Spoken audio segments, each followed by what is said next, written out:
অনেক দূরে একটা জঙ্গল ছিল। সেখানে টুনি নামে একটি পাখি থাকতো।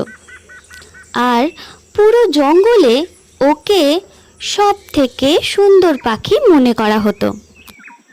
একদিন টুনি পাখিটি তার এক বন্ধু পাখির সাথে ঘুরতে বেরোলো।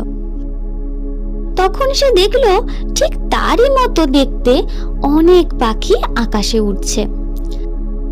টুনি খুব অবাক হয়ে তার মতো অন্য পাখিদের উড়তে দেখছিল, কারণ সে এরকম আগে কখনো দেখেনি।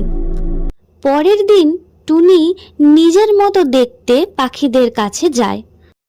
ও বলে, আমার নাম টুনি, এর আগে তোমাদের এখানে কখনো দেখিনি। সে তার সাথে অনেক কথা বলে ও তার বন্ধুর কথাও বলে।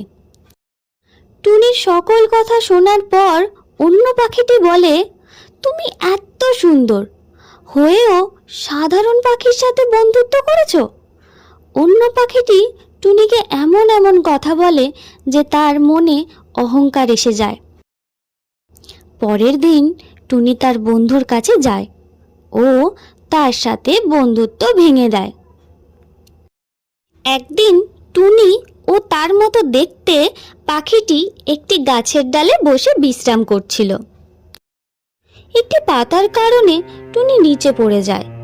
নিচে কাদা পড়ে থাকার জন্য সে সেখানে আটকে পড়ে ও কোনোভাবে সেখান থেকে বেরোতে পারছিল না। তার মতো দেখতে অন্য পাখিটি টুনিকে বলে, এখন তুমি নোংরা হয়ে গিয়েছো, এখন আমার সাথে বন্ধুত্ব করার কোনো যোগ্যতাই নেই তোমার। এই বলে সে চলে যায় সেখান থেকে। কিছুক্ষণ পর টুনির পুরনো বন্ধু সেখানে আসে। তাকে বিপদে দেখে সাথে সাথে একটি ডাল নিয়ে এসে তাকে বিপদ থেকে মুক্ত করে। টুনি তার ভুল বুঝতে পারে, পরে ক্ষমা চায়। অন্য পাখিটিও তাকে ক্ষমা করে দেয়। তারপর আবার আগের মতো সুখে দিন কাটাতে থাকে। আমার ভিডিওটি ভালো লাগলে ভিডিওটিতে লাইক করুন, শেয়ার করুন আর আমার চ্যানেলটিকে সাবস্ক্রাইব করুন।